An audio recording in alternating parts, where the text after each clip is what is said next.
خطبہ حجۃ الوداع نبی کریم صلی اللہ علیہ وسلم کی زندگی کا ایک نہایت اہم اور تاریخی خطاب ہے۔ یہ خطبہ آپ صلی اللہ علیہ وسلم نے عشرہ ذی الحجہ میں اپنے آخری حج کے موقع پر ادا کیا۔ اس خطبے میں نبی کریم صلی اللہ علیہ وسلم نے اسلامی تعلیمات کے اصولوں کی وضاحت کی اور خاص طور پر انسانی حقوق کے بارے میں جو احکامات دیے وہ آج بھی دنیا بھر میں عدل، مساوات اور انسانیت کی خدمت کے لیے ایک رہنما اصول ہیں۔ اسے تاریخ کے اولین انسانی حقوق کے چارٹر کے طور پر بھی جانا جاتا ہے، کیونکہ اس میں انسانی حقوق، معاشرتی انصاف اور مساوات کے اصولوں کو نہایت جامع اور واضح انداز میں بیان کیا گیا ہے۔ خطبہ حجۃ الوداع میدان عرفات میں اس وقت دیا گیا جب رسول اللہ صلی اللہ علیہ وسلم نے اپنے صحابہ کرام کے ساتھ حج ادا کیا۔ یہ وہ موقع تھا جب ہزاروں صحابہ کرام رضی اللہ عنہ موجود تھے اور نبی کریم صلی اللہ علیہ وسلم نے اپنے آخری پیغام کو لوگوں تک پہنچایا۔ اس خطبے کے الفاظ ایسے تھے جو قیامت تک کے لیے انسانیت کی رہنمائی کرتے رہیں گے۔ رسول اللہ صلی اللہ علیہ وسلم نے خطبہ حجۃ الوداع میں سب سے پہلے انسانی مساوات پر زور دیا۔ آپ صلی اللہ علیہ وسلم نے فرمایا، لوگوں، تمہارا رب ایک ہے اور تم سب آدم کی اولاد ہو۔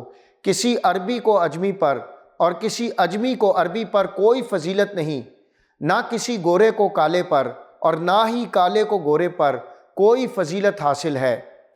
فضیلت صرف تقوی اور عمل صالح میں ہے۔ یہ الفاظ انسانیت کے لیے ایک عظیم پیغام ہیں کہ سب انسان برابر ہیں۔ نبی کریم صلی اللہ علیہ وسلم نے نسل، رنگ، زبان یا قومیت کی بنیاد پر کسی بھی قسم کی تفریق کو رد کیا اور صرف تقوی اور نیک اعمال کو فضیلت کا معیار قرار دیا۔ خطبہ حجۃ الوداع میں نبی کریم صلی اللہ علیہ وسلم نے عورتوں کے حقوق پر خصوصی زور دیا اور فرمایا، عورتوں کے ساتھ بھلائی کا معاملہ کرو کیونکہ وہ تمہاری زیر نگرانی ہیں۔ اللہ نے تمہیں ان کے حقوق کا ضامن بنایا ہے۔ آپ صلی اللہ علیہ وسلم نے یہ بھی فرمایا کہ عورتوں کے ساتھ نرمی اور محبت کا برتاؤ کیا جائے اور ان کے حقوق کا تحفظ کیا جائے۔ یہ پیغام اس وقت کے معاشرتی حالات میں ایک انقلاب کی حیثیت رکھتا تھا جب عورتوں کے حقوق کو پامال کیا جاتا تھا۔ رسول اللہ صلی اللہ علیہ وسلم نے خطبہ حجۃ الوداع میں انسانی جان اور مال کی حرمت کو بھی نہایت اہمیت دی اور فرمایا، تمہاری جانیں، تمہارے مال اور تمہاری عزتیں ایک دوسرے پر ویسی ہی حرام ہیں جیسے آج کا دن، یہ مہینہ اور یہ شہر۔ یہ الفاظ اس بات کی وضاحت کرتے ہیں کہ اسلام میں انسانی جان اور مال کی کتنی قدر و قیمت ہے اور کسی کو بھی دوسرے انسان کی جان یا مال پر ناحق حملہ کرنے کی اجازت نہیں۔ نبی کریم صلی اللہ علیہ وسلم نے خطبہ حجۃ الوداع میں غلاموں کے حقوق پر بھی روشنی ڈالی اور فرمایا، جو غلام تمہارے قبضے میں ہیں ان کے ساتھ بھلائی کا معاملہ کرو اور انہیں وہی کھلاؤ جو تم خود کھاتے ہو اور انہیں وہی پہناؤ جو تم خود پہنتے ہو۔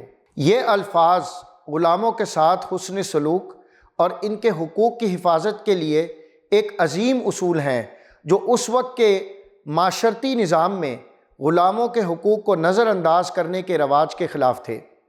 نبی کریم صلی اللہ علیہ وسلم نے خطبہ حجۃ الوداع میں سود کو ختم کرنے کا اعلان کرتے ہوئے فرمایا، سود کو ختم کر دیا گیا ہے اور میرے خاندان کا پہلا سود جو میں ختم کرتا ہوں وہ میرے چچا عباس بن عبد المطلب کا سود ہے۔ یہ اعلان اس بات کی دلیل ہے کہ اسلام میں ظلم اور استحصال پر مبنی معاشی نظام کو رد کیا گیا اور سود کا خاتمہ انسانی معاشرت میں انصاف اور برابری کے قیام کی بنیاد ہے۔ رسول اللہ صلی اللہ علیہ وسلم نے قبائلی تعصبات اور اختلافات کو ختم کرنے کی تلقین کی اور فرمایا، جاہلیت کے تمام خون اور انتقامی قتل ختم کر دیے گئے ہیں۔ اس اعلان سے واضح ہوتا ہے کہ اسلام قبائلی تعصبات اور اختلافات کو رد کرتا ہے اور ایک پرامن اور منصفانہ معاشرتی نظام کا داعی ہے۔ خطبہ حجۃ الوداع کے آخر میں رسول اللہ صلی اللہ علیہ وسلم نے فرمایا کہ میں تمہارے درمیان دو چیزیں چھوڑ کر جا رہا ہوں، اگر تم نے انہیں مضبوطی سے تھامے رکھا تو کبھی گمراہ نہ ہوگے۔ ایک اللہ کی کتاب قرآن اور دوسرا میری سنت۔ یہ آخری نصیحت قیامت تک کے لیے مسلمانوں کی رہنمائی کرتی ہے کہ اللہ کی کتاب اور سنت رسول صلی اللہ علیہ وسلم ہی کامیابی کی ضمانتیں ہیں۔ ناظرین، خطبہ حجۃ الوداع نہ صرف اسلامی تعلیمات کا خلاصہ ہے بلکہ یہ انسانی حقوق کا مکمل چارٹر ہے۔